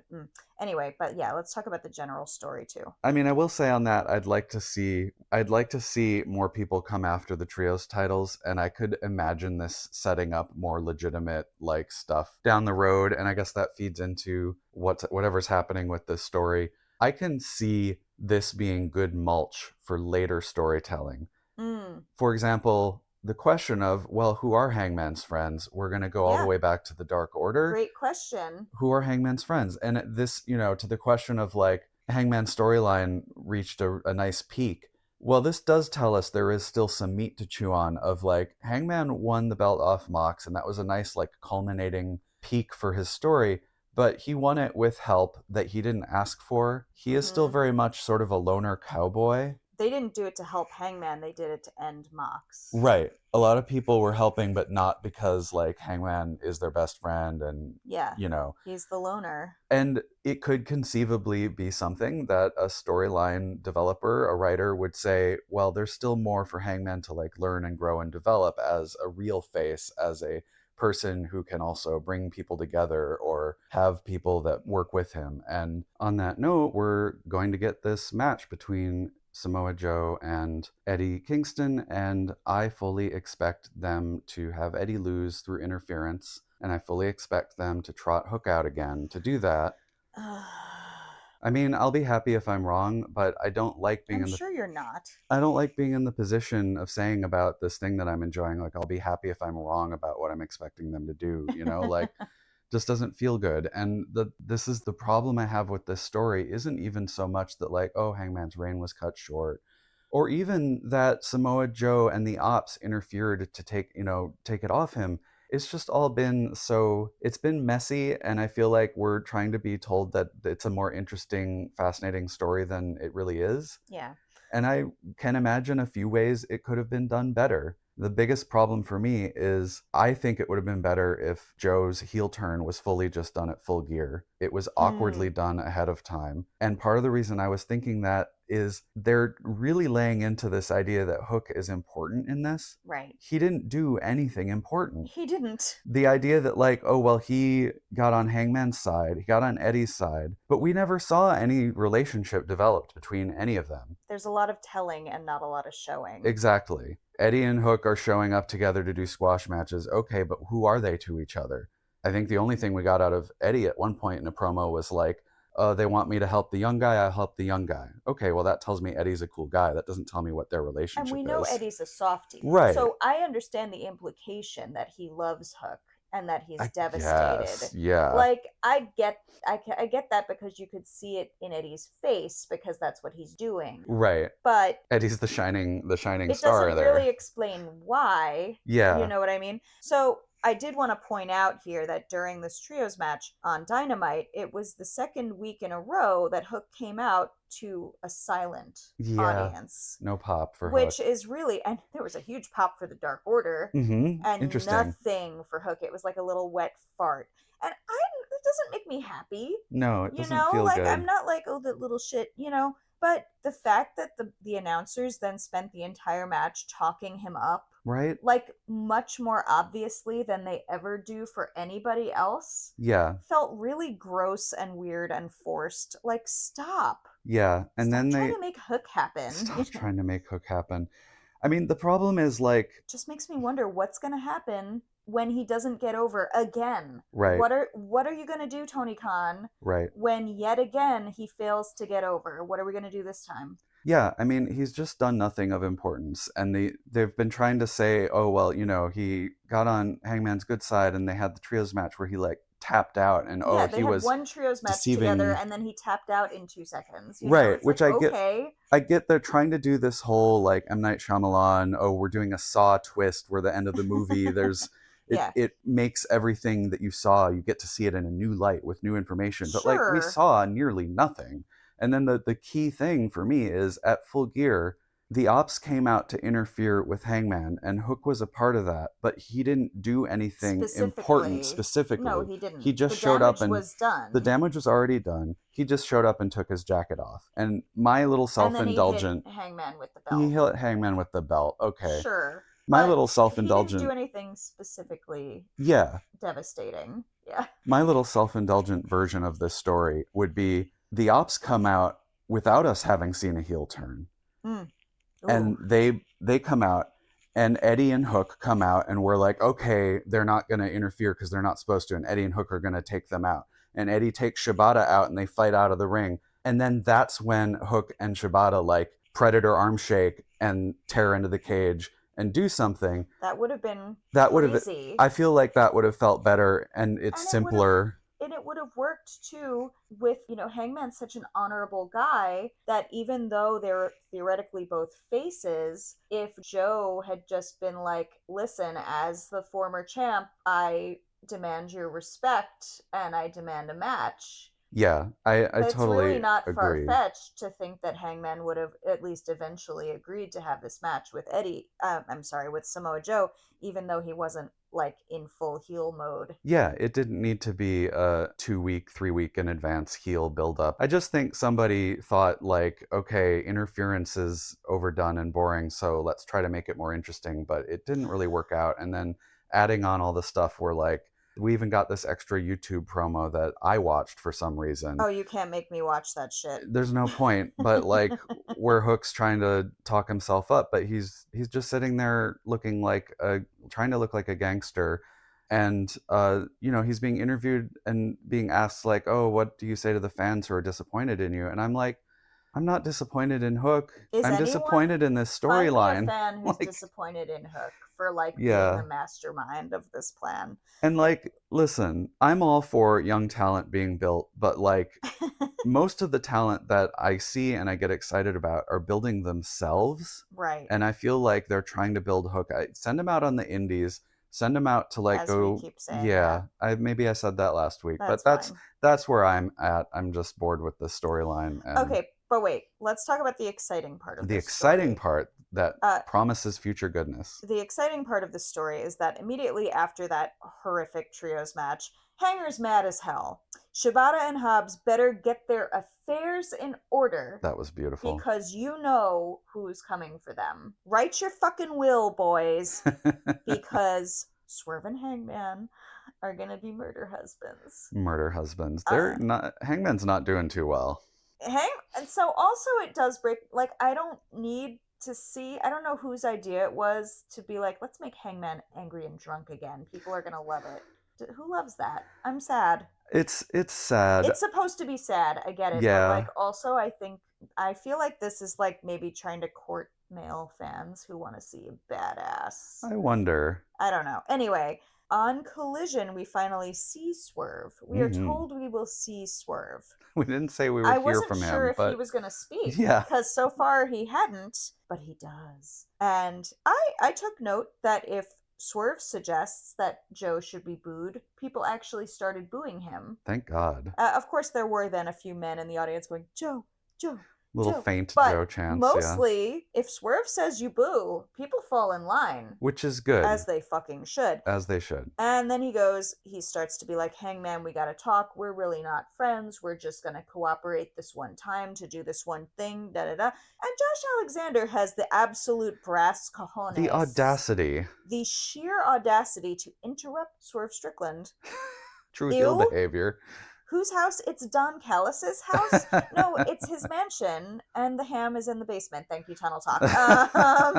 Ew, that was really gross. And Josh demands a title shot. Okay. And I'm thinking, what? And then he goes on to explain, because he apparently snapped Kota Ibushi's femur himself, he's gonna be riding on that. Absolutely. And why not? He's going to be dining on that forever. Make something good come of it. Absolutely. So he and Swerve have to work it out in Cardiff to see who's actually going to be in line for a title shot. Fine. Which I love. I love it. So we're going to have a Josh Alexander Swerve Strickland singles match. Okay. And then Shibata comes out and gives Swerve a little kick in his surgically repaired knee, like just to remind everybody that he's a fucking heel now. I'm excited. I mean, I think, I've been going off about the storyline, but I am excited. Sure have. I am excited with what they've set up. I didn't think they needed to do so much to set it up, and I'm tired of Hook, but we're going to see Swerve that's the problem. And Hangman fighting Shibata and Hobbs. That is going to be amazing. And in the same week, we're going to get Swerve and Josh Alexander. Yep. I'm ready to have this much Swerve on my plate again. Yes, please. Thank you. And I really because I think some people were wondering, like, okay, well, who's going to be going after Samoa Joe if, Eddie doesn't win? And the idea of Swerve going after Joe is really interesting to me. It's so lovely. I hope that happens. I hope so too. And frankly, I would love it if Eddie Kingston just yoinks that belt off him. That would be extremely bizarre. But okay, let's get back to, by way of the Don Callis family, I would like to move into the C2 corner. Please. Okay, can we go to the C2 corner? On Dynamite, we started out with Okada versus Pac. We had Kyle Fletcher versus Kevin Knight, and our main event for Dynamite was Mox versus Claudio. Then on Collision, we opened up with Roddy versus Orange. We got Claudio versus Mascara Dorada, and then the main event again was Mox versus Takeshita. So obviously the Don Callis family is not involved in every match, but it's kind of a thread that goes through a lot of the story here. Mm-hmm. I love Don's approach to this really being a group effort to win him the C2. It's beautiful. Like Marxist Don. I don't know. It's all about him and his family. Okada versus Pac is one of those matches that you can't help but get really excited about. This was a match where Pac was really pulling out all the stops, and Okada was sort of lying in wait for him to make a mistake, which really showed off the strengths and weaknesses of both wrestlers. Yeah, as they often play up, Okada is like calm and chill, and it kind of works with his character to just be taking some hits and bumps and then checkmating at the end. Exactly. Pac got the brutalizer kind of on him for a split second. Okada reversed it really quick, and it was over. Yeah. Before you know it, quick roll up. They both looked really evenly matched to everybody's credit. It was a beautiful match. I really don't have much to say about that. And as Okada's second match and his first win, I think that probably feels pretty good for him and the Don Callis family. And the Don Callis family. Well, they continued their display of prowess with Kyle Fletcher versus Kevin Knight. Now, we had learned shortly before this match, I believe, that Kevin Knight had put Darby in the hospital. Right. Presumably from that coast to coast in the first C2 match. Presumably. Which I definitely saw that and went, oop, Darby, you look dazed, babe. And like, he's really good at selling, but also he looked legitimately dazed. He looked legit dazed. I think he also took a really hard face directly into like a turnbuckle or something. Yeah. He was getting some head knocks. He got some head knocks that were probably not so good. So they cut to somebody's cell phone video of Darby in what looks like legitimately like an emergency department observation bay, maybe. He's got a cervical collar on. He's holding up and moving all his fingers. I could see the equipment on the wall doesn't look like fake or like the back room. As a non-professional, it certainly looked more real than some of the other like backstage we're looking at your health. No, scenes. Yeah. And then I see reports that are like Darby was legitimately hospitalized. And I would like to know if that statement reflects the Centers for Medicare and Medicaid Services guidelines about a stay lasting more than 2 midnights. No, but seriously, like he was clearly not admitted to the hospital, and then he was cleared to travel because we saw him on Collision. Yeah. So while he may have some concussive symptoms, I don't think we need to be too worried about this. That's good to know. I don't know. That's my opinion. But I'm glad he at least got checked out because he looked pretty fucked up. Anyway, that's one way to show how dangerous and awesome Kevin Knight is. It sure is. Kevin Knight's a fucking star, baby. This match is exactly what I love about the C2 because we know Kevin Knight is awesome from what we've seen, but we haven't seen him like this before. Yeah, the 2 matches we've had with him so far, he is looking so good. And to have a match like this against Kyle Fletcher, who we know has already had like a world title shot, and just what an astounding... Kyle Fletcher is clearly a star, and to have them look evenly matched in this unreal ass match. Yeah, I mean, in the Continental Classic, it's rough because we're getting like excellent match after excellent match. So at some point, it's like, what do you say? You're just like, oh, that was really good. I'm overwhelmed. That's kind of how I feel. That's kind of how I feel this week. It's like I'm having a hard time thinking of things to say because at least when it comes to the C2, the matches have all been so enjoyable. It's also interesting because since it is more of a sports tournament style thing, while there are story threads woven throughout, not every match is like literally a story. So This was a great match. What's the story of it? Well, there is Kevin Knight, rising star. Also, Kyle Fletcher has a couple of wins. Everybody thinks it's a given that Okada and Takeshita will be the final combatants, but maybe not. Maybe not. Legitimate sports, anything can happen. Speaking of which, Darby's Collision promo, or I don't know if it's really a promo, we just see Darby outside GalaxyCon looking very mad and sad and a little lost. A little lost. A little lost boy. Can't tell if he's upset about his concussion symptoms or if he's considering whether he should join the Death Riders. Would like to see that. That might be a concussion symptom. Ha. Darby informs us that he is not cleared to wrestle and that Jack Perry will be taking his place. Yeah, and I really appreciated Darby's sentiment of it's fine or whatever if the AEW docs want to save Darby from Darby. Yeah, we all want to save Darby from Darby. It's true, and I don't know if I've heard that sentiment acknowledged by Darby before, maybe before our time, but it's interesting to have this introspective note of acknowledgement that at least some people maybe want him to be okay. Yeah. Well, hopefully he appreciates that. Hopefully.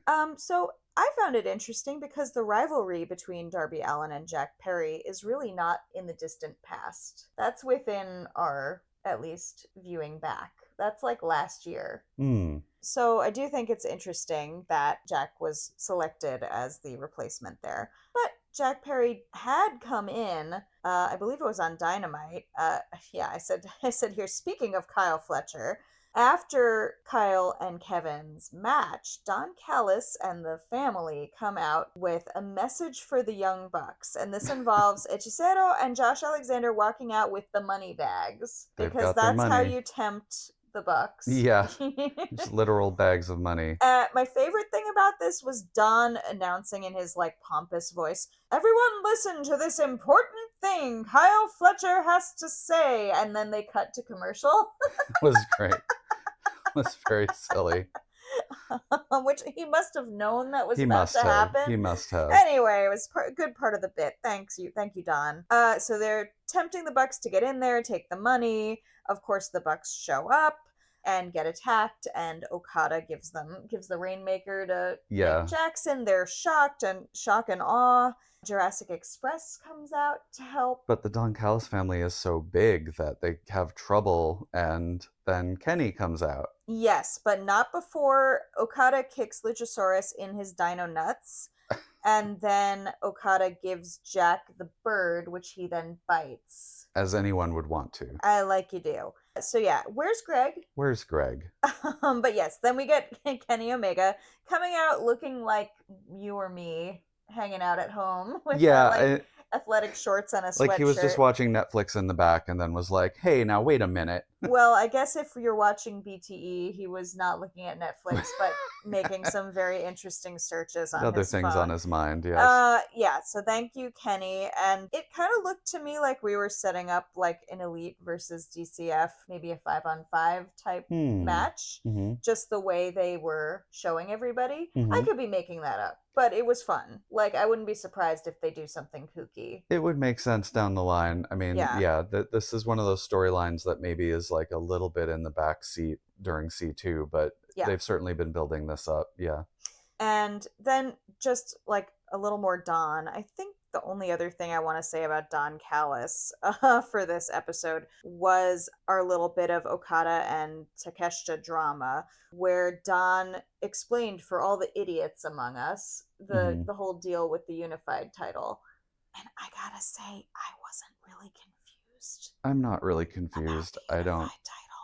I think maybe I just don't care as much about the fake sports aspect of it all. So it makes sense to me. Yeah, it makes sense to me. I felt like it was. I think I like jotted. A hot take. I jotted down waste of TV time. But I thought it was funny. I mean, it was very funny. Rude, but I thought it was funny. It was also rude, yes. And so then we kind of move more into the Death Rider / Conglomeration zone for most of the rest of the C2. we do circle back to Takeshita versus Mox at the end. But our Dynamite main event was Claudio versus Mox, which I think we were all extremely excited to see. Oh, yeah. We were all on tenterhooks for this one. Absolutely. So Marina and Mox come from outside the venue, like doing their usual thing. And then Claudio comes from the stands wearing the CMLL heavyweight belt with Pac, Utes, and Danny all with him. And I'm going, This is an interesting division. Marina tries to stay at ringside in full defiance of the C2 rules. What is she thinking? I don't know. She eventually gives in. I was thinking, is she going to get like thrown out of the of the whole thing? She eventually gives in and goes away. But for a moment, you're like, what's she doing? This wild woman. Maybe she just didn't have faith in Mox and was hoping she could hand him a fork at some point. I don't know. Well, the funniest thing was watching Mox try to sneak off camera and like get a little moment to Blade. Yeah. He keeps going in his pocket and then the cameraman keeps getting on him and he just is like, come on, man. Let a poor guy Blade for a moment. Right? Give him some privacy. He Jesus. just wants to make sure there's some blood on screen this week. And boy, the most iconic moment of this match was Claudio getting him in the ring, getting the giant swing on him, and then watching the blood run all over his forehead like the spin art. Like the 80s centrifugal force paintings, like splatter paintings. Spin art. I forgot it had a name. Never a part of my youth, but I remember vaguely. Oh yeah. I never made, like, I had friends who would keep to their, like, nice little color schemes, and mine would always have crazy blobs of some weird ass color that didn't go with anything else, and I would be sort of sad about it, but you know what? That's who I am. I'm gonna have a weird blob of something. Anyway. Like your husband. Wow. You know what? No, don't talk about my best friend like that. Claudio pins him. Yeah. At about the 15-minute mark. I kind of almost thought it was going to go into overtime or go into to a draw. I think that's what a lot of people thought. Just the way it was going. And the way they were announcing how much time was left and all that. It just felt very like they were. But not even a tap out. Not even a tap out. This man, he heard our podcast and he stopped tapping. He's now getting pinned. I've got to stop tapping. But yeah, really killer match. Marina's face at the end of that, she looks like she has to put the dog down. Marina's going through it right now. She's really going through it. Everybody's faces. We'll get back to the Death Rider promos because they've been fully unhinged. Before we went back to Death Rider land, we had a little detour to the Conglomeration. Meaning, on Dynamite, we had a promo between Orange and Roddy, including Mark Briscoe, trying to set some parameters for their match on Collision.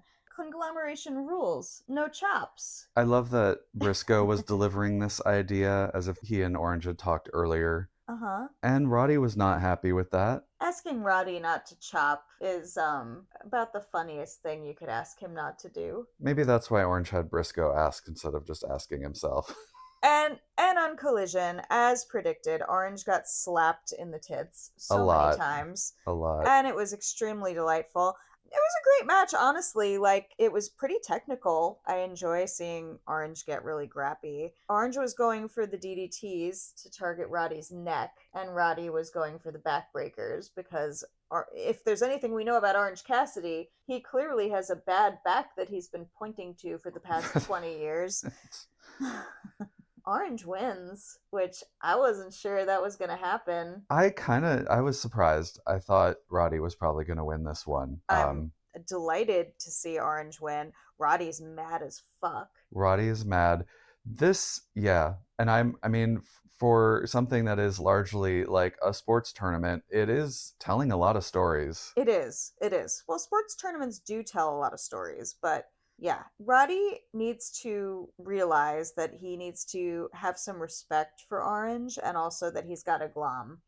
If you want the gold, you got a glom, baby. Yeah, I feel like we want that story of if you want to win, you got to have some friends. But that's the story they keep telling over and over again. It's true.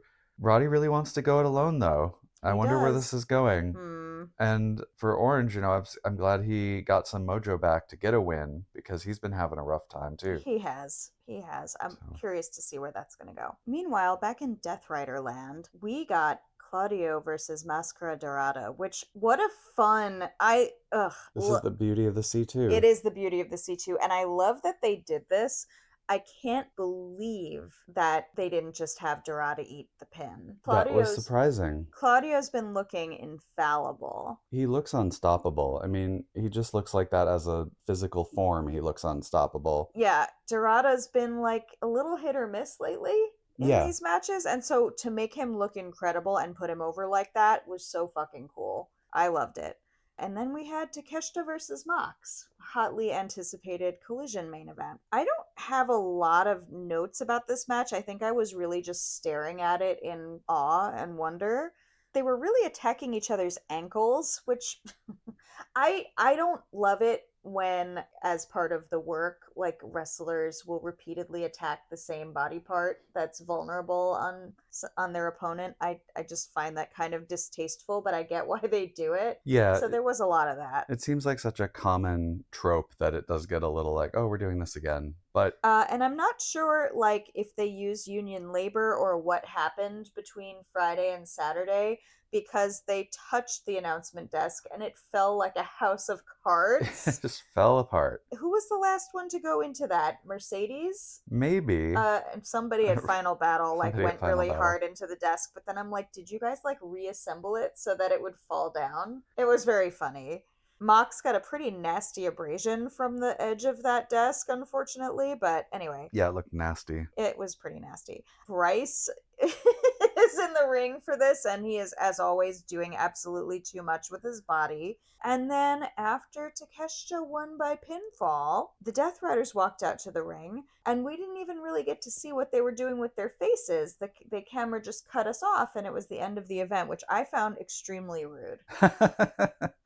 Yeah, we're all looking for a crumb of a sign of what's going to happen with the Death Riders, I suppose. So I'm cool with a million different ways this could go, and I will be happy if they drag it out much longer even than the C2. I am having so much fun, and I think I'm having fun because Mox is having fun. He is having fun, yeah. The promos following both Dynamite and Collision, or I don't know if I saw anything after Collision, but the promo after Dynamite where Claudio walks to the back and he sees Mox and the rest Pac of the Death Riders and Marina all doing push-ups. Yeah. And so Claudio just, like you do, just drops and joins them. And then they're doing like competitive push-ups. And it, like, I don't know what the fuck is going on with them. It's such a weird scene with them. We did note that when Claudio entered, Pac stopped for a second. He did. As like, if to be like, are we gonna, right? What are we doing right now? And then Claudio got right down to join in, and then Pac continued. Got back to it. So my feeling about Mox right now, you remember not so long ago when Toni Storm spent like half the autumn flouncing around with the World Championship belt saying she was looking for her murder? Yeah. I think Mox is looking for his murder. He's kind of... Because you can't tell me right now that if and when the Death Riders come to murder him, he's not going to have a fucking smile on his face. Oh, absolutely. And that's the difference between, I think, what we've seen before and what people might be expecting, and like what I think Mox is doing. Yeah. I think Mox is really subverting everything you're expecting from this story, and that's what's tickling me so much. It's like when Mox was thoroughly thrilled that Stat gave him the finger and said, the best. Fuck you, I'm not joining you. He's like, good, you decided to do something and you're going to step up. That's all I want. And I think if his cult followers decide to try to kill their leader, he's going to be like, yes, my children, go on. This is what I've been waiting for. Absolutely. So I'm looking forward to whatever happens. Mox is like the absolute MVP. Since he lost the belt, he's been such a joy. It's really mind-blowing because we got into, again, we didn't really start watching before like May. Yeah. By the time we got to All In, we were like, dear God, please end this storyline. End this. It's miserable. Which, to his credit, I think is part of the work he did on us all. That's the beauty of it. you were supposed to be really sick of it. Yeah. And now he's free. He's free. And he's a gremlin. He's the best. So I was thinking about the fact that Mox and Pac are on opposite leagues, obviously, in the C2. And I'm thinking, like, aren't we expecting that Mox and Pac would have to fight each other as part of this storyline? Now, I know, and here's where my 2 semesters of community college organic chemistry come in, because my stupid brain went, is the semifinal cis or trans? Like, meaning, is the semifinal between leagues, or is it like a traditional, like, I'm used to hockey, for example, like in the NHL or in most like major league sports in the US, if you have a tournament, the 2 leagues stay separate, or the 2 conferences will stay fully separate until the finals. Whereas my understanding, I think, is that in the C2, the runner-up of the one league goes up against the leader of the other league, and vice versa. So it's a trans semifinal, if you will, on the molecular level. That's funny. I don't know how it's supposed to end. I think I just thought that whoever won one side and whoever won the other side would fight. I don't believe that's how it works. Okay. And which is interesting. I'm not sure, though, which is why I'm asking. And perhaps one of the 5 people who listen to this podcast can fill me in. And not that I think that either, I mean, Mox or Pac, certainly Mox isn't going to wind up on the top of the league. Pac might wind up near the top of his league, but there's a lot of talent in both leagues. So probably they wouldn't meet in the semifinal anyway, but it's just something I was thinking about. Yeah, that's interesting to think about. What if Claudio and Pac need to fight? Well, yeah. Well, I mean, I feel like that would be, I think they've been established as like sticking together, so they would do it respectfully. All right, that's the C2. Well, you've been talking a long time, but I want to move on a little bit to the women. All of the AEW women's belts were in some kind of play this week, or just at least under discussion. Women's matches were slim, though. I think we only actually got 1 women's match on Dynamite and then 1 on Collision. Yeah. Which sucks, but Sucks. I mean, the C2 does take a lot of time. I get it, but let's get the women's C2. Anyway, so the most prominent thing we got on Dynamite, we finally got the tag team tournament semifinal, which was the Hardcore Holiday Deathmatch between the Timeless Love Bombs and Mega Problems. There were a lot of fun props and gags and bits in this match that I really enjoyed. I love Tony and Mina in their matching jumpsuits. I screamed. I loved the little gift-wrapped items, including Megan Bain's golden folding chair. That was great. And Mina's candy cane. I was calling it the kendo cane. I know it wasn't a kendo stick, but I thought that was cute. At one point, Marina gets Mina into the mother's milk hold again, but Tony passes Mina a broken pool cue so that Mina could rescue herself. Which I thought was a really nice touch. That was good. We had some guys in the audience chanting how much they wanted tables. Did you know that guys want tables? Apparently. Yeah, there were tables. They were there. You see a table, or you mention a table, or you show something that looks like a table. Oh my God, I want tables. And then we had Santa Luther. Surprise Santa Luther. I was so delighted, delivering the shoe for the win. And his middle finger gift wrapped. And his middle finger, that's right. Oh my God, I loved that. I was just thrilled to see a large man in a Santa suit and immediately be like, it's Luther! It's Luther! He's back. They've reattached his dick. Takes longer to reattach a dick than just simple dick surgery. Yeah, that's a very serious kind of dick surgery. Anyway, it's very delight all around. It was lighthearted. It was silly. The Love Bombs got the win, which is leading us to an interesting face v face kind of setup for the final, which I love. And I think maybe this is going to bring out the tweeniness that is inherently in Tony. Yeah. We'll see. On Collision, we had a little sit-down talk with champagne, facilitated by Tony Schiavone. Both teams basically establishing that they are reasonable tag teams, like why they're together in the first place and how they're together. Harley or Willow, one of them quoted lyrics from a Pink Floyd song about 2 lost souls swimming in a fishbowl. Yeah.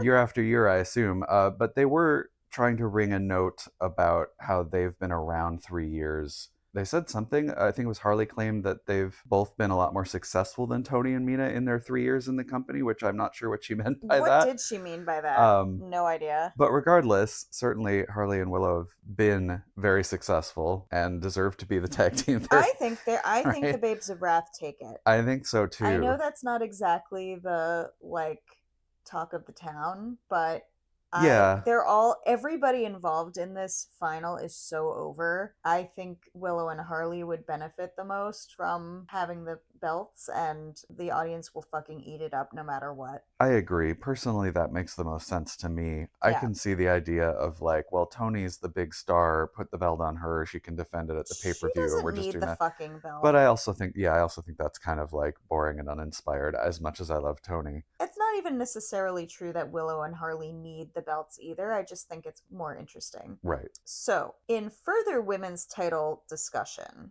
on Dynamite, we had Jamie Hayter and Kris Statlander cutting a promo on the Triangle of Madness.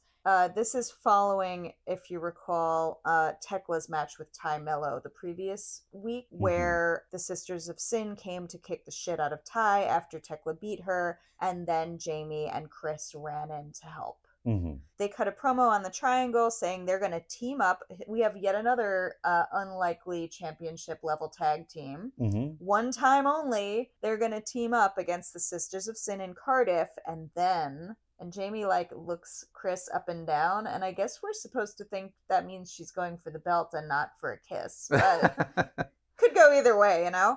And on Collision, we get kind of the response scene to that. We just get a cut to the members of the Triangle of Madness apparently just kicking the shit out of the women's locker room, which is most of the Ring of Honor talent. Yeah. Most people, you can't really tell who's who, but we did definitely see Maya World and Hyan wearing matching gear. That's very promising. Which was super awesome.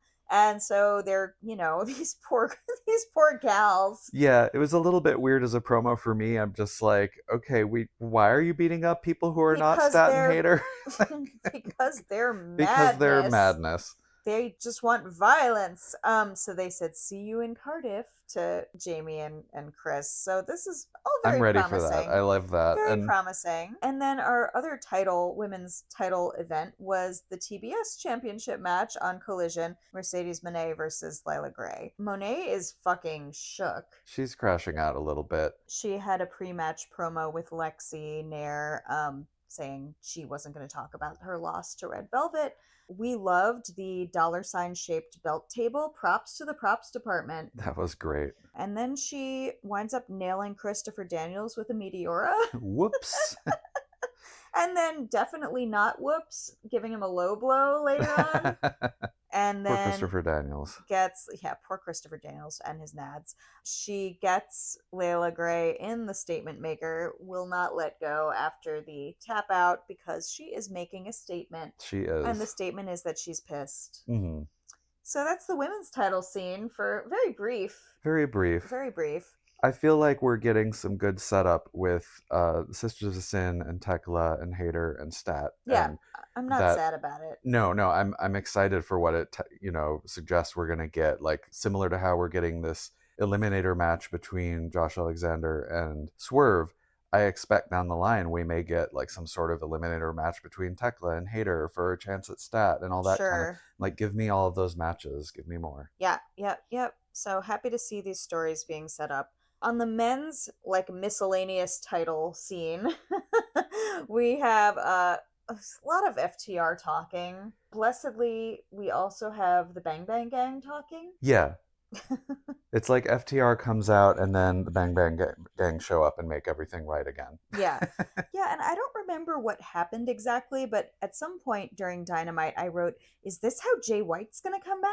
That would be fun. He's got to be close to coming back, so I'm looking forward to some kind of surprise there. I don't know if whipping him out on FTR makes sense, but there was just something they said that made me think that they were going to bust him out. I don't know. I think they said that they wanted to be champions not for something else, but for Colton Gunn and for Jay White. And mentioning the names is always interesting. Summon them. Yeah, yeah. Yeah.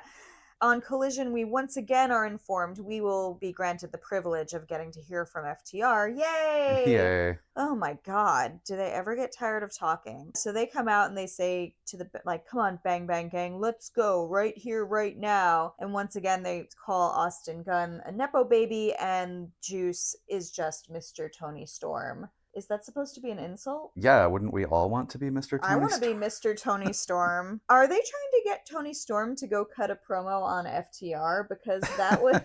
would certainly lift their profile even more. I would really enjoy that. I would enjoy Please, that. Tony Storm, come roast all the men that you never talk to normally. So, they haven't set a date for this tag match yet, right? I don't think so. They're just doing kind of a slow build to it for some reason. Yeah. I mean, we might get it in the upcoming weeks. I don't know. I wonder if they want it to be something big or what. I did like Austin Gunn responding to the nepotism attack, acknowledging that he is the son of a Hall of Famer, but then going on to say, Juice is the son of a carpenter, and you're a son of your cousin. Juice is Jesus Christ confirmed. Juice with his long hair. I was just disappointed that we didn't get a follow-up on how they invested their $200,000 winnings. Broad-based index funds. I just think Juice should cut a promo on how he's doing that, but maybe they'll save that for later. I don't think anybody else cares. Well, he made a big deal out of it earlier. Right. I think that was all we were going to get. Damn it. I'm always disappointed. Aww. This is our big gripe about the week. We don't know their asset allocation. Right. I guess they were saying they could use the money to buy a lot of belts to touch. There was a lot of talk about touching belts. But then they did touch the belts. They did, but they were kind of goaded into it. That probably doesn't really bode well. Might not. It might not.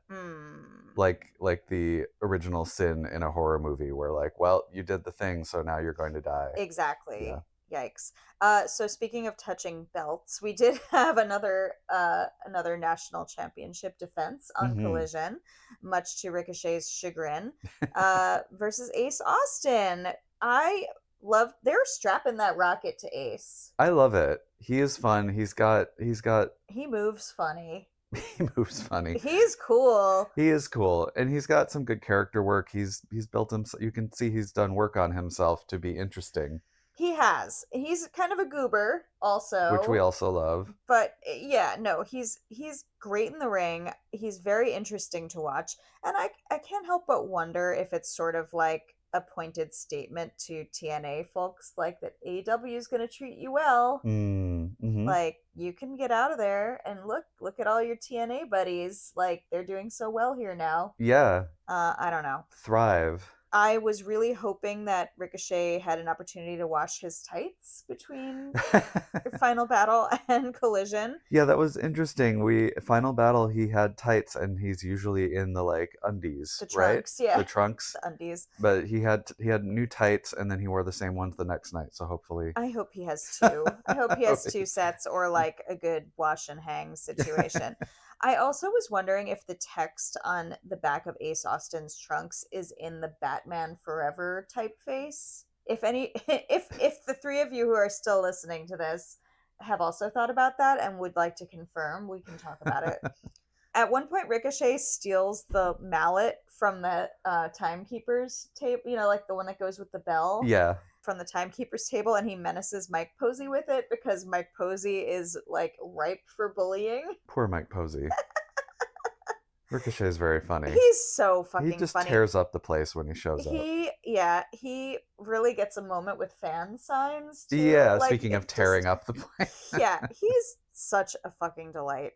I'm really glad he retained the belt. I would have been cool I would have been fine with Ace with it too. That would have been interesting. I just think Ricochet is the perfect person to go out to Indies and defend the belt. Like, show up is. Just put on a good show. What if they're going to be doing that? he's the perfect person for that. But I appreciate that we also got a defense and we got a match with Ace Austin out of it. Yeah, and he's and as we already said, he's going to be going to Rev Pro over the weekend, so I'm really looking forward to that.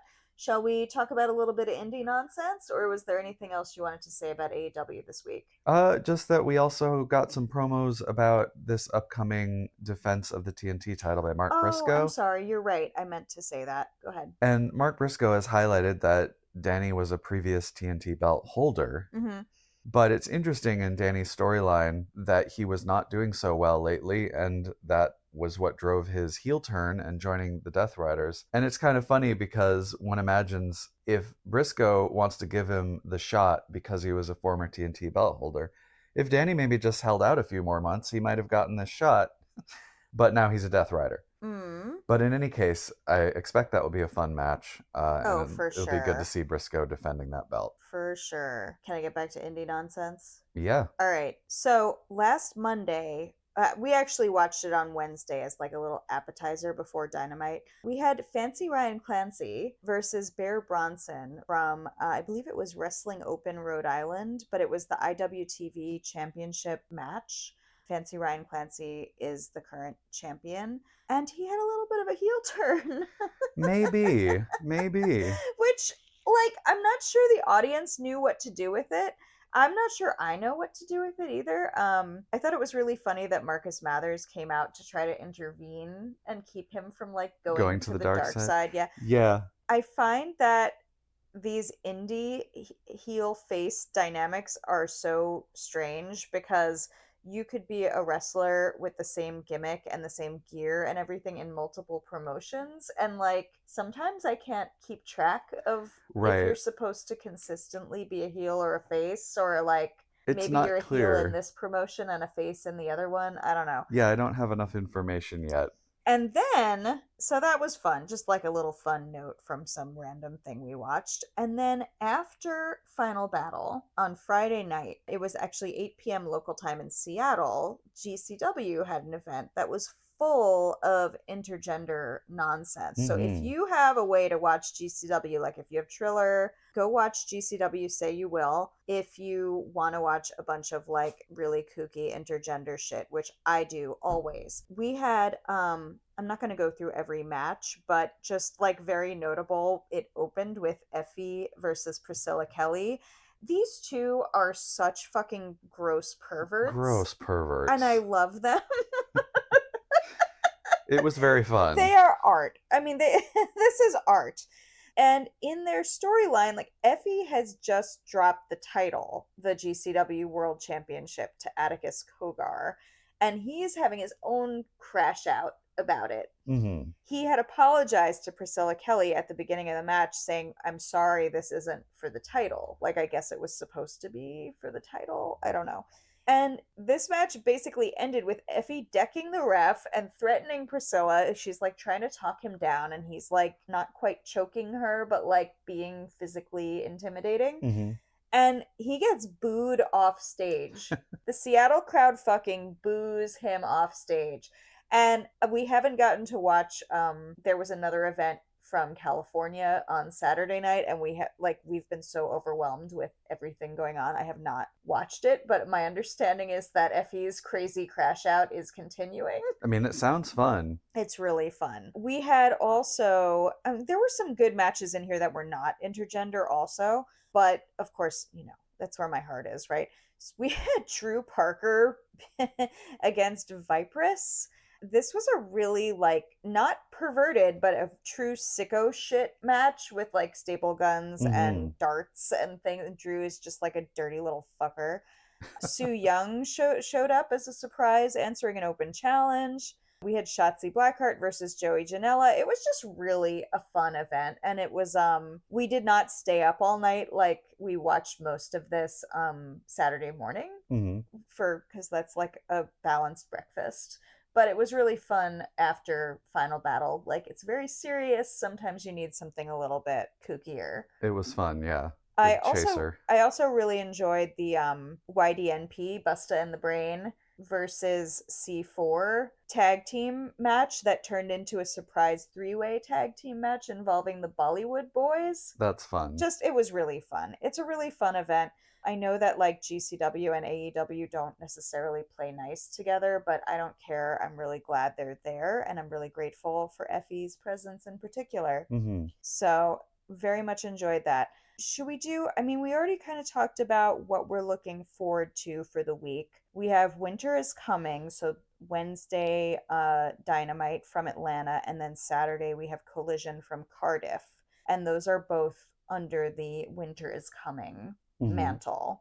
I am kind of going to lose my mind because I have a family thing on Wednesday evening, and for once I'm not going to be watching Dynamite exactly on time. You'll just have to turn off your phone. Ew! It's almost like life keeps happening. Life keeps happening. And I really hate spoilers, so I'm going to fully stay away and until I can catch up. So we'll see when that happens. So quick chat about our holiday schedule. We are basically planning to keep recording through the holidays, barring unforeseen events, family stuff, who knows. I'm sure all of you are relieved. The only weekend where it's going to get a little weird for us is the weekend before Christmas, because we will be attending Dynamite and Collision at the Hammerstein Ballroom. Yay! And we will be unable to tell you anything about it. And I'll have to stay silent. I respect no spoiler rules. I will not say a fucking thing, I promise. It is likely that we will do our usual like Sunday morning recording as usual and just avoid spoilers, and then maybe record again after the Christmas shows have aired. We'll see. Hey, Kat. Yeah? What's the bean of the week?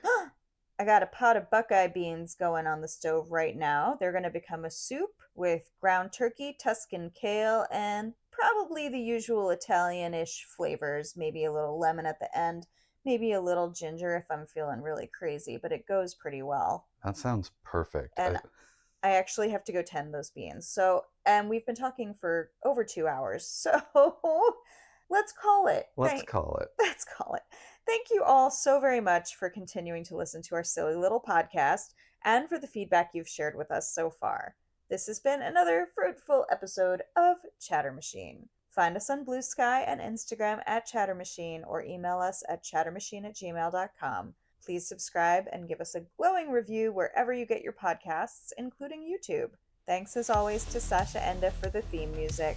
For details on that and for my patented stupid show notes jokes, please check out the show notes. This has been fun.